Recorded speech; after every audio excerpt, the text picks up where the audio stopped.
Hi everyone, welcome to my channel. I'm Chris, this is Direct Infringement, and today we're going to be doing a little something different. Well, first of all, I want to say thank you to everyone who has subscribed to the channel thus far. I think I'm over 600 subscribers now, which is amazing. I just want to say I really appreciate everyone who took the time to subscribe and who appreciates the videos and appreciates the content. I know I'm not making the best content out there, but the things I do make I'm really passionate about, and I try to spread knowledge that I know is factual and that I know can help somebody out. So thank you for everyone who subscribed. Thank you for everyone who comments, whether negative or positive. Hey, it's all part of the mix, so it's all part of the learning experience. So anyway, just wanted to get that out of the way. We're going to be doing something a little bit different. As you can see, I got a whole reloading setup now, which is awesome. I've been wanting to do this for years, and I finally was able to do it. And I got the press that I wanted, single stage, so it's a little more work, but you can fine tune your stuff. This is a Forster coax. I did a lot of research and I came upon this one, and it just looked really cool, innovative, even though it's been out for so long. It's a lot different than other presses out there. So I wanted to go with this one, and it's been amazing so far. Very easy to use, easy to set up, super solid. So what I want to do is I want to load up some 223. I did some 9mm. That was cool. That worked out pretty well. And I did some 223 a couple weeks ago. I got some decent accuracy, but I was having some problems with my bolt locking back on my AR. So I want to load up some hotter rounds and see if I can get the accuracy combined with the reliability that I want. Could just be the powder combined with my rifle, who knows. This is Vitivori, so it's more of a slower burning rifle powder. That's what I was using, and so I have all my load data written down. We'll go over that in a little while for people who care about that type of thing. So anyway, yesterday I went through, deprimed and primer pocket reamed and cleaned up a bunch of nice, beautiful 223 5.56 brass. As you can see here, I don't know, a few hundred rounds. Those of you who don't know the process, it starts off like this. Starts off picking up a bunch of dirty brass off the range. Hopefully it's only once fired. And then you clean it up, and then you can reload. So it's pretty cool. It's pretty self-sufficient in that way. You don't have to rely on the stores as long as you have your components, you know, your primers, your powder. As long as you got some bullets and a means to make it, then you can do it. So yeah, so I'll explain to you what we're going to do here. So the first step that we're going to accomplish here, after the brass is all prepped as far as clean, deprimed, and just ready to go, first step we're going to have to do is resize the brass now. So when you fire around in your rifle, the brass, obviously it expands and it changes in size and dimension and all that stuff. So you need to resize. So that's why we have a resizing die. This one happened to be made by Lee.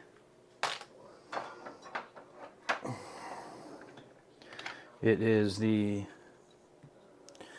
it's the pace setter dies. So yep, the Lee pace setter dies. I mean, they're, I don't know, it was like 30-40 bucks for the set of dies. So they're very inexpensive and they're really well made.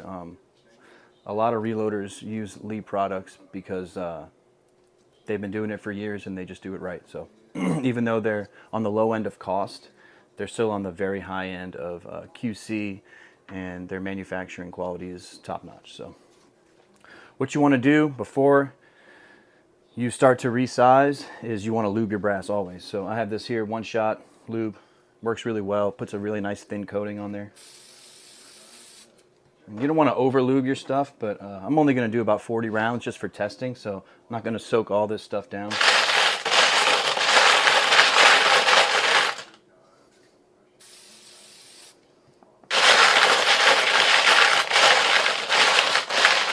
We'll just get that little general area lubed up a little. And then, in order to set up your die, you just want to make sure that your die body, if it touches the shell plate, you're pretty much good as far as resizing. So, go down. You'll get a little resistance because that shoulder is being pushed.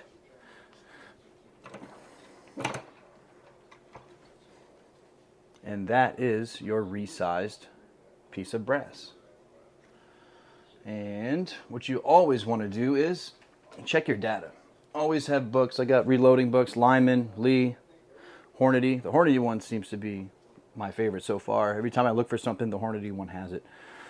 So you got your maximum case length and then your trim length. So they tell you what the maximum length your case could be or should be in order for it to function well in a regular 223 chamber. So always have some nice digital calipers. That's going to help you out a lot. So 1.76 inches for your maximum. You don't want to go over that. 1.75 is what you really are shooting for. So, and let's see what we got here. So as far as this case here, geez, let's hope we can see this.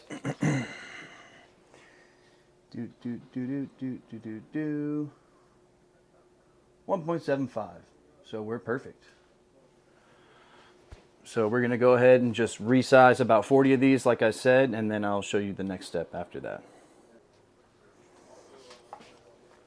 All right, so here we have our resized and cleaned 223 brass. So I did find when I was resizing, I needed to put some more lube on there. I was getting some resistance, and I thought I had lubed them up enough, but I thought there was another issue, so I just tried a little more lube, and that actually helped. I was able to breeze through them. So this stuff puts a very, very thin coating on there, which is why I like it, but you might have to use a little bit more than your typical like lanolin, your lanolin type lubes, which you want to go kind of light on. So these are all nice and lubed up. So the next step is going to be priming. So now we want to get our primers put in our cases. So I actually did some experimenting as well, because some accidental experimenting, because I bought 2,000 small rifle, Magnum small rifle primers instead of regular small rifle primers. And I was reading around the internet and stuff, and people were saying that it's going to be way overpressured and stuff, and it's going to blow your gun up. You got to download your powder and stuff. So I did some experimenting, and what I noticed is no difference at all. So that's my experience with it. I guess they do burn a tiny bit hotter than a regular small rifle primer, the Magnum primers do. But in my experience, it didn't really matter at all. So don't take my advice as something that you should do. But in my experience, you know, if you accidentally have Magnum small rifle primers, they're pretty much interchangeable. It's not going to be that much of a difference where it's going to blow your rifle up or anything like that. The powder is going to be the most important thing as far as your overpressuring and stuff like that, and getting to dangerous levels and stuff. You got to be really, really safe about your powder measuring, really safe about the powder that you're using. So anyway, yeah, the Magnum small rifle primers worked out, so I didn't waste you know, all that money on 2,000 of the wrong primers, so that's cool. So again, with the Lee Precision, we got our little hand loader here. So this is the way I like to do it. You can do it on the press here, but this way is just really easy for me. I like it. So each row is 10. So that's like what, 17, 27, 37, whatever. So we'll get all these primers in here.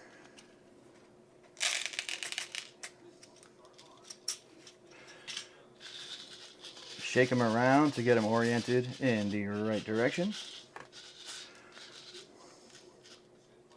You're always going to have one or two that don't want to go. There you go. Close it up. Simply put it on the, there's on, lock, or open. Open is to actually open the lid. So right now I'm going to put it on lock so that we can load this thing up. And just throw it in there. And then when you do on, the primers slip down this little chute. And then you can get one in your little loading area. Let's see if we can, I know the lighting in here is horrible. I don't know if you can see that in there, but there is a primer in there. Put the case down inside. Never point this towards your face, just in case the primer explodes and blasts you in the face.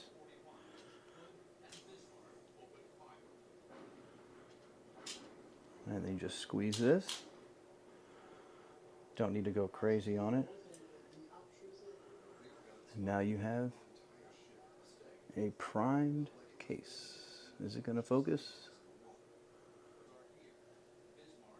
There it is. All right.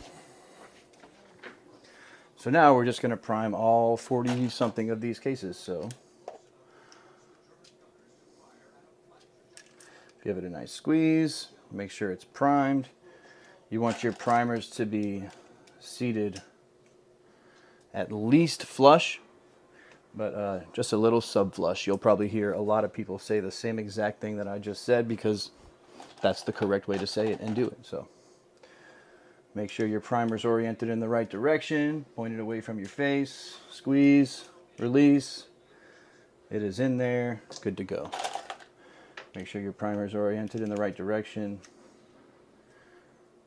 Face it away from you, squeeze. Perfect.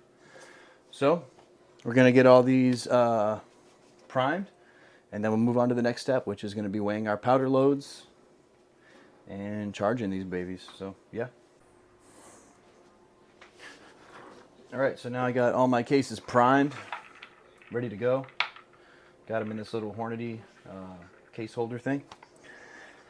So my loads that didn't lock the bolt back last week or 2 weeks ago were 20 grains, 20.5 grains, and 21 grains of the N133. Now, according to the Hornady manual, the max load is the one they highlight in red, is 22.2 grains of N133. So I'm not going to go all the way up to that 22.2 max load, but I'm going to go up from where I stopped last time. So I'm going to load some of these up at 21.5 grains, 21.8 grains, and then up to 22 grains. So I got like 45 cases here, so I don't know. I'm going to do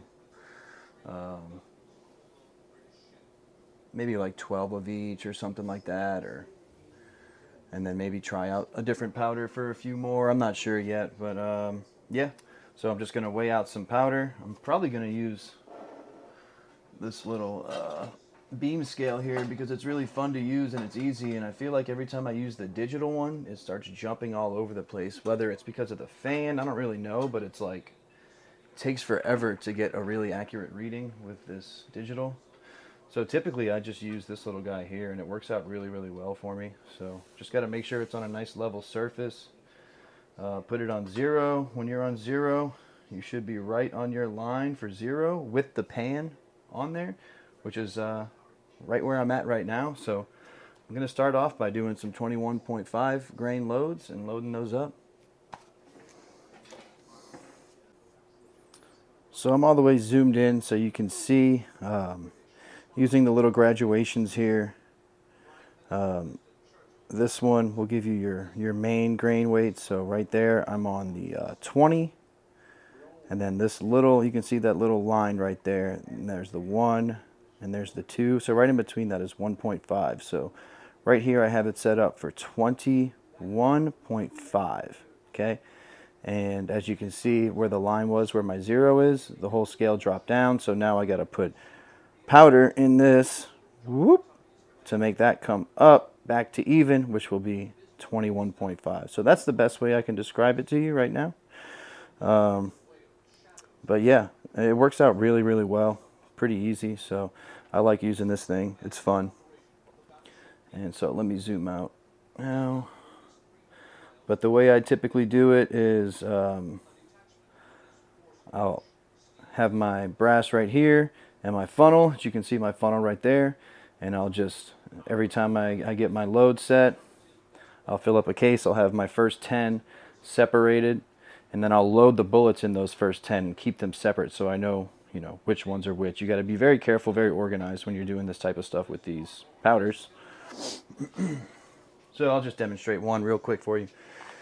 So I got my little lead dipper. Works pretty well.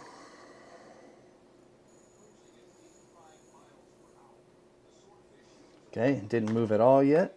So we need some more powder. You can just sprinkle in. Oh, and it moved. Well, we got a tiny bit too much, so we'll just get a little bit out of there, stop it from rocking. So now we're a tiny bit short, so we can just sprinkle. I mean, this thing is so precise, you know, one little tiny grain of powder will make it move. So that's exactly 21.5 right there. We are right on the line. So now what I do is try not to cover this up. So now what you do, you take your powder. Got my first 10 right here. These 2 rows, they're separated by an empty row. Put your funnel in, make sure your case mouth is completely sealed so you don't spill powder everywhere.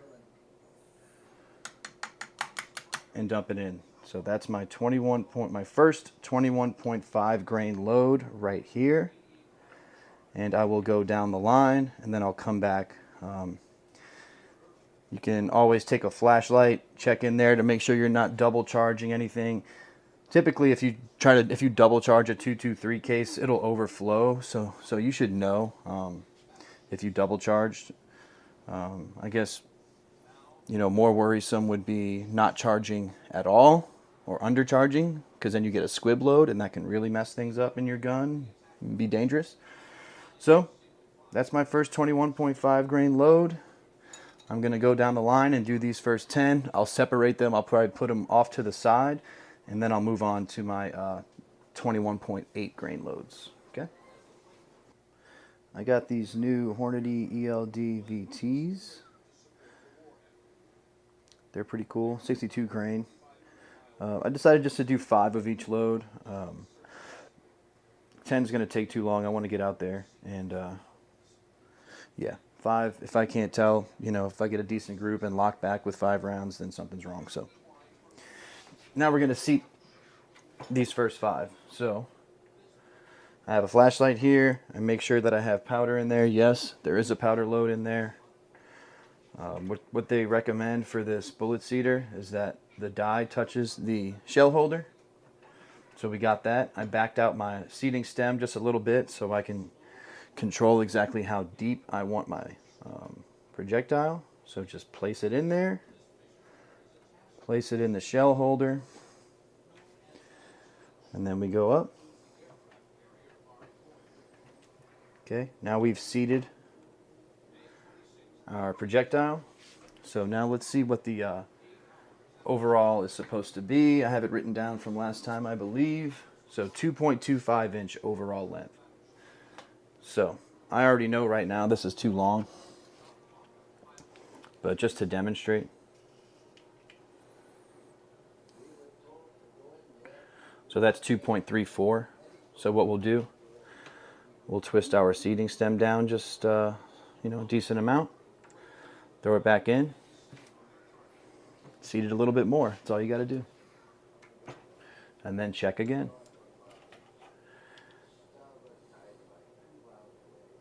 2.28, so we are almost there.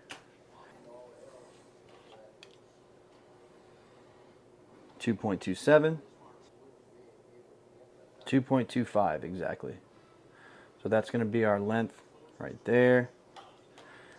Going to back this out just a tiny little bit just to be safe there. And then I'll set these aside and I'll know that these are my 21.5 grain loads. I'll keep them separate, those 5, and then I'll get them crimped, and then we'll be ready to go basically.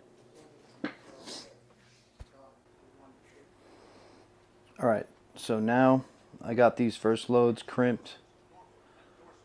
How well you can see the crimp there. That one I went a little too much on, but then I'll just keep them separated and organized. So typically I'll do something like this. 21.5s will be here. I'll put these 21.8s in the middle somewhere, and then I'll put the 22s all the way on the right. That way I know exactly what's what when I get there, and my data doesn't get all confused and mixed up. So I'm going to get the rest of these loaded up, and then we'll go out and shoot them.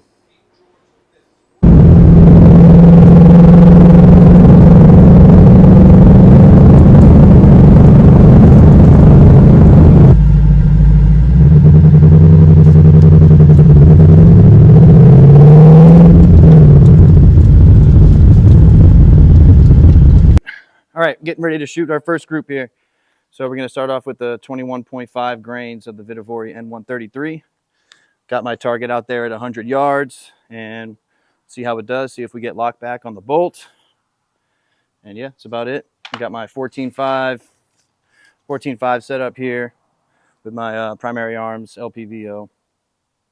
And yeah, see how it goes.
So this is where things took a turn for the worse in this video. Um, so I didn't get locked back on my bolt again. And besides that, my group was only like 1 or 2 shots out of the 5 were on paper. So something was up. My scope wasn't tightened down properly or something. So I don't even show the group for this 21.5 grain load. And we are going to pretty much just move on to the 21.8 after I kind of get it figured out that my scope mount was just, I mean, the screws were a tad bit under torqued, and I mean, I guess that helped.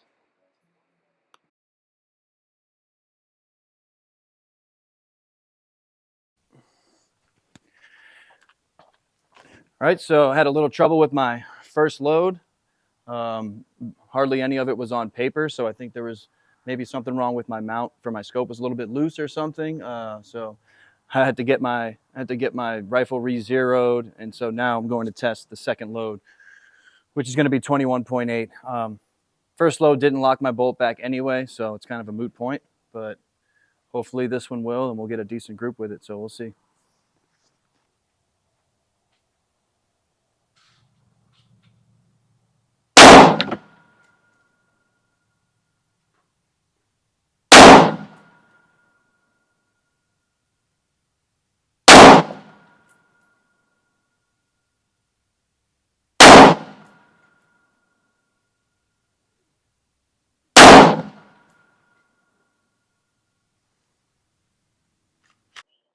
So still no bolt lock back, even on 21.8 grains, which we're getting to the higher end of what the Hornady manual calls for.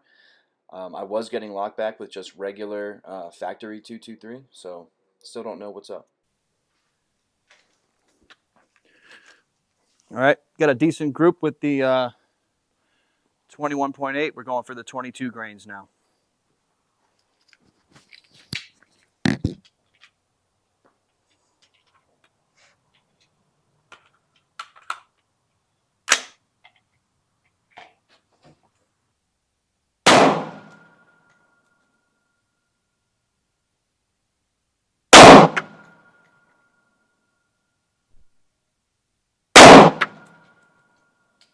Oh, I didn't click it.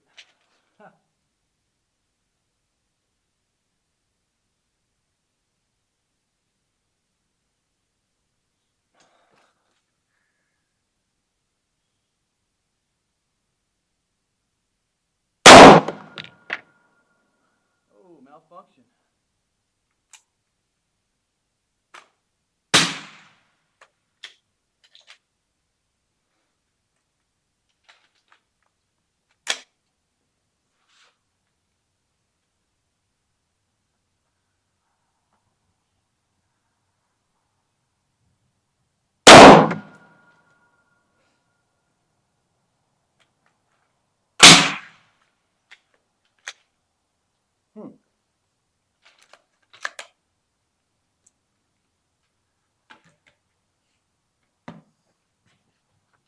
all kinds of weird stuff going on.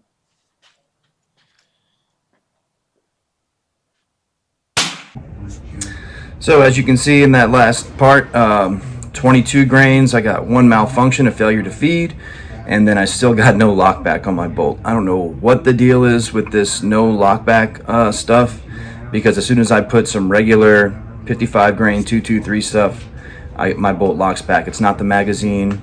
So I'm guessing I just have to up the powder some more. I wasn't getting any pressure signs or anything like that, so I feel like I can go a little higher on the powder. I'm gonna have to wait till next week to try that. And then just for fun, I loaded up a little bit of Accurate 2230 just to see what kind of group I can get with that. It's not an extruded powder, it's more of just a basic ball powder. But I did get a shot of the target. Sorry, I didn't get any shots of the targets except for this one, because I was just so distracted with everything. I got to do better with my videos, of course. But I did get a shot of the target after shooting some Accurate 2230, so I'll show you that footage here. Well, this is my Accurate 2230 group. 1, 2, 3, 4, 5. So that's not too great. Well, maybe we'll have to try some different weights out with that, see if we can tighten it up. The Vidovori seems a little more promising with the group sizes, so I'll have to try some more stuff with that. So, as you can see, Accurate 2230, not too promising so far, but we'll see. Maybe it will be. But anyway, that is my first reloading and testing loads video, full video. Hopefully I can do some more of these in the future. Let me know if you like it. Please comment. Let me know if you have any idea what the no lockback on my bolt could possibly be. I think like 22.6 or something is the highest the Hornady book recommends for the Vidovori N133 powder. So I don't want to go, too far over what they're calling for. But yeah, that's my reloading and testing loads video. Hopefully I can improve from here. I'm gonna keep trying. Thank you for watching Direct Infringement. This is Chris, and I'll see you next time.